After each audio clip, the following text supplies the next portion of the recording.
Welcome to the Pet Loss Companion. I'm Ken Dolan-Del Vecchio, and I'm here with my friend and co-author, Nancy Saxton-Lopez. And when I say co-author, I'm talking about our book, The Pet Loss Companion, Healing Advice from Family Therapists Who Lead Pet Loss Groups. And this program is an outgrowth, or the second generation, I guess, of that book, because it allows us to talk with you directly about your experiences of loss and healing.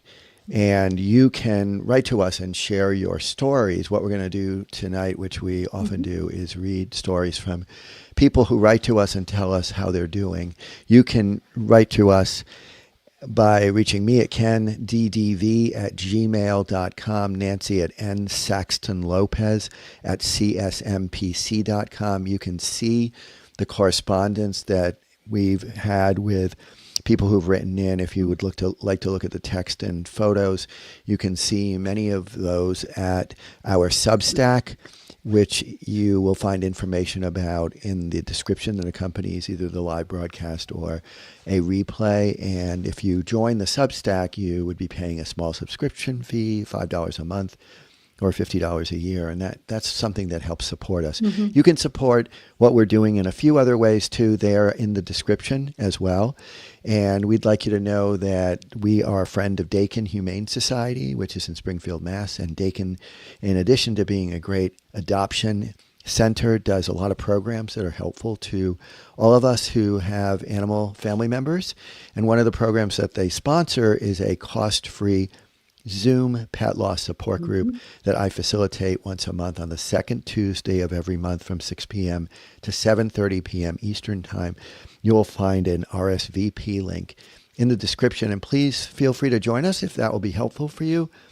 The meeting is really interesting in that it brings together people who are in all stages of their journey of healing, and also people from all over the world. We had people from the Netherlands, from different parts of Australia. We've had, this was just a couple days ago, from the UK, from Poland, and across the US and Canada. And it's very interesting. People will talk about the different kinds of milieus that they live in and the ways that there is either more or less support in general among community members. We had somebody from Singapore for the first time this couple days ago. So the next meeting is on March 11th, and please feel free to join us. Again, it's cost-free, and it is by Zoom, so it's accessible everywhere. Please consider subscribing on YouTube if you haven't already. And if you have or you haven't and you feel inclined to be supportive of the program, please give a thumbs up or leave comments, because doing so helps alert others to the value of the program, the potential value for them. And then finally, we'd like you to know that the program is a friend of and an affiliate with a business called Bereave that makes really well-crafted, really solidly constructed granite memorial plaques. And they're the kind of plaque that you would put on a gravesite or a memorial garden, or maybe a place inside where you keep mementos of your beloved animal companion. And if you buy one of these plaques through the link in our description, you'll also be giving us a little bit of a kickback from the purchase, which helps support the work that we do. We say this because, of course, it's always helpful to get some money coming in, but also we understand that you may not want to do that or have the funds to do it. We do this really as a community service, and we don't expect to gain financially from it. So don't feel any pressure. So Nancy, want to get us started for Yes. today? And my boogie is here. So if there's noises, he's eating. I got him his little conch right now. So and Boogie is your Frenchie. My little Frenchie. I may have another one soon, Ken. Oh, wow. And another one that's paraplegic, I have to say. Wow. But okay. We'll see. All right. So we have two stories tonight. One's a long story. One's a short. Same sentiments, same feelings. Yeah. You know, it's always like that when we lose our babies. So the first one we're going to start with is Dawn with her Bandit. Hi, Nancy and Ken. Hope you are both well. I came across your podcast after losing my precious Bandit. Back in 2020, our darling cat Daisy was diagnosed with untreatable oral cancer. She was our first cat together and 8 years old when we rescued her. We'd had her 4 years when she was diagnosed. It was caught early through a picture we had taken, so we were able to keep her comfortable through steroid jabs and even consulted a holistic vet. She lasted another 5.5 months, and I think I cried every day with anticipatory grief. A couple of months after she was diagnosed, I reluctantly looked online at local rescue centers, knowing that when the time was right, something good would come out of something bad. It hurt like mad at first, but then somehow it helped, even though I felt guilty and like I was betraying her. A few days before she deteriorated, I saw two beautiful cats on cat protection, Harley and Bandit, brother and sister and 3 years old. Bandit was hiding inside the bottom of the cat bed. It would only sniff the lady's finger, but Harley, laying on top of the bed, enjoyed a stroke. They looked gentle and adorable. Daisy soon went downhill, and we made the difficult decision to put her to sleep. My husband and I were heartbroken and muddled through the next few days. On the 6th day, I viewed cat protection again and saw those two beautiful cats were still available. In my heartbreak and desperation to make the pain go away, I sent in an application. My husband is a teacher and was at work, and I was working from home as still in lockdown. I was so lonely. I received a call back, and after some questions and investigating, we were told we would be suitable owners. My husband was delighted as he has suffered from mental health issues and really felt that he could relate to Bandit. I, on the other hand, immediately regretted it and couldn't believe I had done this so quickly. I wanted to pull out, but my husband had already fallen in love. I agreed we couldn't pull out, and so we had to remove Daisy's things and clean everywhere. I did this through tears and felt even worse than I had before. My husband loved and adored Daisy, and she helped him with his mental health. But if I'm honest, she was more my cat. It was hard as we were both grieving differently. Daisy helped me when my precious cat Ollie died. Ollie lived with my ex, and I hadn't seen her for 3 years. I was still heartbroken when she died, though. I thought Harley and Bandit would help with the loss of Daisy, but I didn't take into consideration removing all the physical reminders, which I didn't have with Ollie. Anyway, 2.5 weeks later, two gorgeous and lively 3-year-olds arrived and took over our house. Bandit immediately took to his new home. A little skittish, but obviously hated being cooped up and loved the freedom of a house. Harley, who was supposed to be the more confident of the two, hid away for 2 days. It didn't take long to win her around, and they both seemed really happy to have a home. I was working from home, so was with them all the time, so I was able to keep them occupied. We knew Bandit liked to go out and had had a few injuries from fights. I believe they had a more rural setting, but we are not on a main road, and the industrial estate behind us was supposed to be 15 miles an hour. It was blocked off with a high wall, too. We are in the UK, and cats do go out more. We really thought it was safe, and cat protection agreed. However, we tried to cat-proof our garden with brackets and netting just in case. We let them out after 6 weeks, and they still escaped by jumping on the conservatory roof and getting out that way. We had failed. Harley didn't go too far, but Bandit did. He loved roaming and hunting and would bring us back many presents. He was so happy. When I went back to the office in July of 2021, my husband was then off for the summer holidays. We knew we'd have to get a cat flap for them by September. It was lovely for them both to have their freedom, and Bandit refused to use a litter tray anymore. They had a comfortable house and could go out as and when. Life was good, and nearly 4 years passed. Harley is my shadow, follows me everywhere, and loves a stroke and a kiss, always rubbing around our legs and nearly tripping us up. Bandit, although loved going out, was a real lab cat and loved snuggles. Has to be on us, next to us, pressed up against us, under our armpit, you name it. The most gentle and affectionate cat. He was so large, too, so loving. He was a mummy's boy first, then he switched between us, lapping up the attention. Last year, he became more my husband's cat, and the way he would cuddle into him every morning and cuddle on the sofa each evening. He would make biscuits on me. I think that's some kind of um, kneading or something, maybe. That's what I Um, was guessing, the yeah. way they knead. hmm Either that Um, or it was hairballs, and I oh, I didn't know which it we have to was. know what Maybe somebody biscuits can mean. tell us that. What Yeah, is right. make biscuits? Biscuits. And then moved to my husband for the evening. Last year was particularly tough for my husband, and I think Bandit knew. They were so close, and it was lovely to see. I always worried how he would cope if anything happened to Bandit. I always worried, but he always came back. Bandit still gave me so much, too. I still occasionally work from home, and he'd try and snuggle with me while working, always throughout the day, at weekends, too. I was also the main feeder and always taking trips to the pet shop for his favorite things, teeth powder and hairball paste. I was mum and did all the main duties. I'll be honest, I wasn't emotionally ready for them at first, and it took me a few months to completely bond with them. I read many books on pet grief, animal afterlife, etc. when Daisy was diagnosed. I even got another book 2 weeks after we got them, so I was clearly still struggling. I didn't finish that book, though, which says a lot. I'm not sure it's recommended to get a pet so soon, but I was never resentful and it worked out for us. My grief lessened and my love grew and grew. I don't have children, so they are more than a pet. They are my children. Anyway, after a hard year last year, my husband finally making progress with his mental health.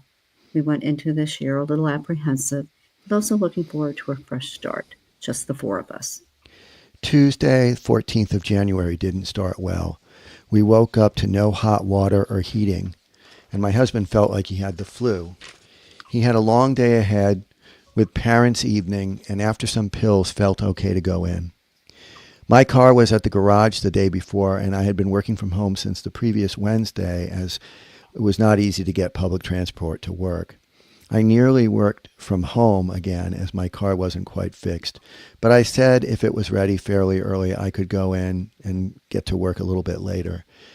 It was ready by 9:30 a.m., so that was good. Another day at home would have been nice, though. So I was at home a bit later than normal that morning, and Bandit came in from his morning stroll about 7:40 a.m. Before I got ready, he made biscuits on me, which I'll always treasure. Then he took himself off to bed.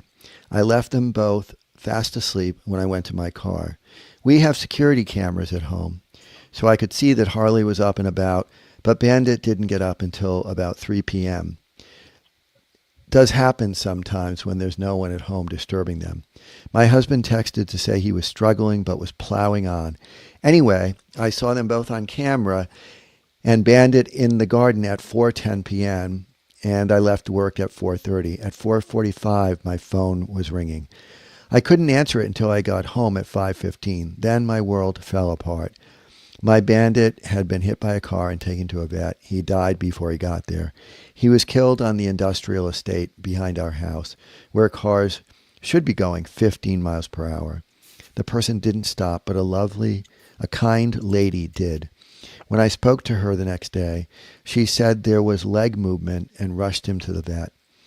When I saw him there, he looked so peaceful. I think his head took the brunt as they cleaned blood from there.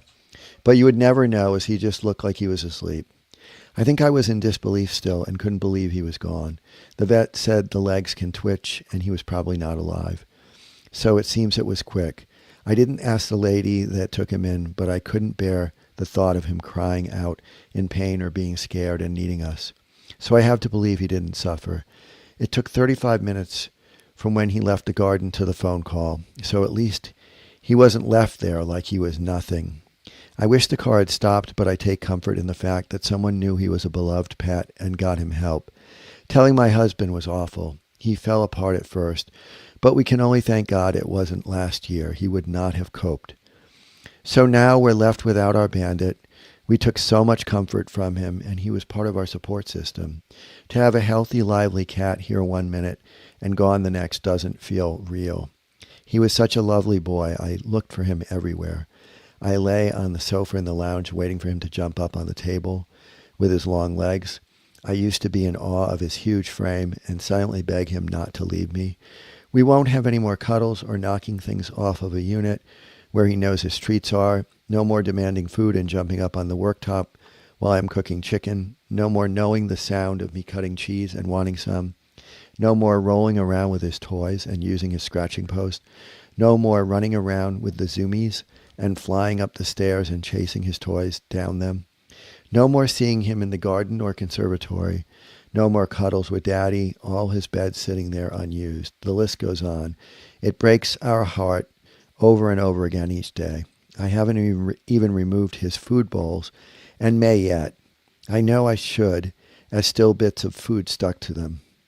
Just makes it too final. I cuddle one of his beds each night and stroke the fur they gave me. I've never lost a pet or anyone so suddenly. Losing Daisy was awful, but I was more prepared. I couldn't even imagine another cat right now, not for a second.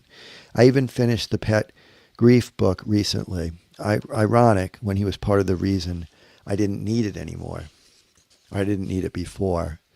Life seems so cruel for both him and us. My husband feels like he is being punished.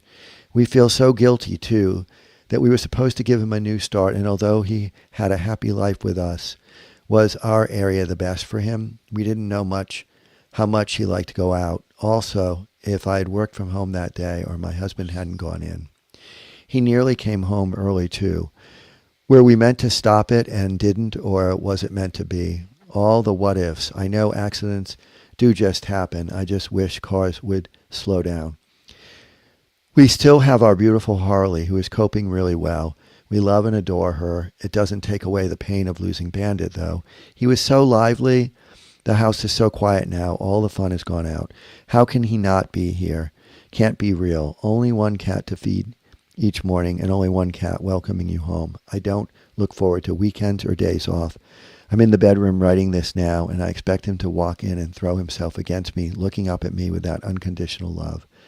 I think about him all the time and cry several times a day. Luckily, my colleagues are understanding. My husband cried at first, but now won't talk about him or look at pictures. I guess we all grieve differently. There is so much help for people losing older cats through euthanasia, but not so much on younger cats that die suddenly and were so full of life beforehand. The trauma is awful. We know the pain will gradually ease, and the three of us will adjust to life without our boy. Due to the personal aspects, if my name could be changed, I'm happy for my story to be shared. I find your podcast so comforting. Any advice by email would be greatly appreciated. Thank you for reading it. Sorry it's so long. Dawn X. Dawn. The whole issue of the couple, right? And having different ways of grief. Yeah. The grieving, and how initially she was maybe not ready to have those two, Bandit and Harley come in. And he was, and so and she went ahead and said, yes, that's what we should do. But it did take a while to come to that place where, she loved both of them. But those things happen. And as Bandit has died, he is also struggling and grieving differently than she. And this is not an untypical thing with couples. No, absolutely. And everything that she describes it's content that people, I think, will relate to. Like all of this is never going to happen again. This is never going to happen again. And that's what we do. We sort of go through all of the loss, the elements of the loss, the experiences that are no longer going to be part of our lives. And we say them, in this case, we write them because that helps us to make them real. And she also talks a lot about how unreal it feels. And I think that is much more pressing when the loss is so immediate. Yes. And unexpected. Because she said when she was losing Daisy, she kind of had the opportunity to understand what was going to happen, to take it in, to do her anticipatory grieving. I'm sure when Daisy died, she still was, grief was relaunched. We know it was still going on when she got Harley and Bandit. And so she describes how we adjust to having a new animal or a couple animals in our lives who we love at the same time that we're grieving. It's very much a complex emotional time. And also this, when she says she's asked for any advice we can give her, I know you've been in contact via email. And what I would say to Dawn is you're doing all the right stuff. You're taking stock of what this experience is like for you. You are acknowledging the guilt that comes with every kind of loss, whether it's this kind or another kind. And I've had a very similar experience where I have a fence that has a projection inward that one of my cats was able to navigate. He would hang and go through this lattice hanging upside because it was at a 45-degree angle on top of a 6-foot solid picket fence. So then I put plastic netting hanging down from that, hoping that he would not be able to navigate that. He was able to. He was able to get out. Yes. And he lived with us for quite a while, and then he disappeared. And he probably was taken by a coyote or something. But we do the best we can with a cat. And these are, for me, they're barn cats. They have to be indoor, outdoor cats because that's just the way they were. That's just the way that they would be having a life that's not anxiety ridden. And it sounds like that's the same thing for Harley and Bandit. And so you do the best you can to situate them with as much a degree of safety as makes sense without completely restraining their tendency to need to have more freedom and be outside. And then when they disappear, we're riddled with guilt. But I can assure her, Dawn, that she would probably be riddled with guilt no matter what the circumstances. That's because their best pet parents usually have the most guilt. Yeah. So we want to thank you, Dawn, for sharing with us. And we appreciate that you told us the story of the layering of grief. Yeah. Not just about Bandit, but also about Daisy and how Ollie was the first one. Okay, yeah. So and so just that it's ongoing, and but it didn't stop you from bringing another two cats into your life, and so you can grieve and love at the same time. Yeah, that's a good way to summarize it. Absolutely. So now we're going to move on to Marion, and this is kind of a short story, but it raises a really important point, which we've touched on before, and we'll emphasize, and we'll talk a little bit here. She writes, "Hi, Ken and Nancy. I lost my beloved Zoee," and you see a picture of Zoee, who was insanely cute little dog. Yes. On December 9th, 2024, I joined the online support group you lead, and I have your book. Both have been very helpful, but you know how it goes. I still miss her terribly. I sniff her jacket sometimes to get a sensory memory of her, but the smell is almost gone now. One issue I'm having in this grief journey is that the memory of her last moments when we euthanized her at the vet's office is very present in my mind. We had her for 10 years. I believe she was 14 or 15. And I have so many photos, but the images that loom largest are those last ones, and they break my heart. Feel free to share this if you think it can be of use. Thank you so much for the work you do. I came upon your book in 2011, and after a very difficult loss, it was so meaningful for me, and I gifted it to many friends. I've gifted it to many friends when they have lost beloved pets. Warmest regards, Marion from New York City. So we have heard this. I think it's a great story to share because it once again punctuates how consistent this experience is of that image, this intrusive image of their last moments. Always. It just, and the way that I respond to this, and I believe I wrote this to Marion, is to just sort of accept that happens, like let it happen. Try not to hold on to those images. Try not to push them away. Just kind of let them come and go, and try to have kind of a meditative attitude toward them. And eventually, and I wrote this to her, I believe, that as I was reading her story, I was seeing all the various images Yes, of animal family members and human family members in their that's very right. last moments or right after they had died, depending on when I got there or when I saw them. And after a great deal of time, or after a certain period of time, it varies from individual to individual, they're still poignant. They It- still bring strong Yes, feelings of feelings. longing, but they don't tear me apart the way Right. they once did.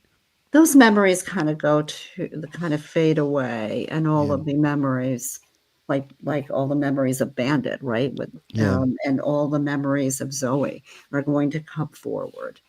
And Yeah, so you're it saying that makes sense. the But- intense image Right. kind of to me, what happens to it is it gets flatter, Hmm. it gets more familiar, and so I can see it. It's like it's emblazoned in my mind's eye, but it doesn't tear me open in the same Right. way. It doesn't have the same power. Sometimes it does, maybe if Well, it there's a can certain come back like in a anniversary. wave, right? Yeah. It can, but But it does eventually, not have the potency that it the, does in the the beginning. one thing I want to just really emphasize, if you try to push an image away, if you try to push a thought away, paradoxically, that's a way of holding on to it. And because you're giving energy to it. It's kind of like the idea that you can't try not to think about something. If you try to not think Then you about think about something, it. that means you're thinking about it. That's right. And Then so you think about it. you have to just sort of loosen your reactivity to it by just sort of watching it. That's the way you just sort of like, oh, there it is again. You try not to do Yeah, much of anything right. You except let it in acknowledge it, and then give it a let it minute, float then away. float away. Right. It's a good thing. So I want to so thank Marion we with want to thank Zoe. Marion for Mhm. sharing this, and I'm going to show Zoe again because Zoe's A very a cute cute little little, dog. yeah, sweetie. And we thank you both for Yeah, sharing your stories, and we they will send resonate with a lot of people, it and we will, and appreciate we that. send kind wishes to both of you. Mhm. And we'll ask again if you're watching this program either right now, and there's a few people with us right now, or you are watching one of the replays, if you could give a thumbs up or leave a comment. It just sort of Nice. empowers the algorithm to draw more attention to the program from people who may benefit from it. And next week we have a guest, right? Kate So we'll have LaSala. Kate, yeah, who's been with us Mm-hmm. before, and it's just such a wealth of wisdom and knowledge about so many aspects of caring for our animal companions and dealing with the stresses involved with caring for them, and also dealing with traumatic kinds of loss. And also, probably we're going to hit on behavioral euthanasia. Yeah. Yeah. One of the most So, dramatic yeah, kinds of very loss. difficult one. Yeah. And So Ava got to us. Thank you so much. Okay, she left a comment. that's great. Thank you. Thanks very much. So Nancy, have a good week, and Talk to you we'll next talk week. next week. Bye All bye. right, bye.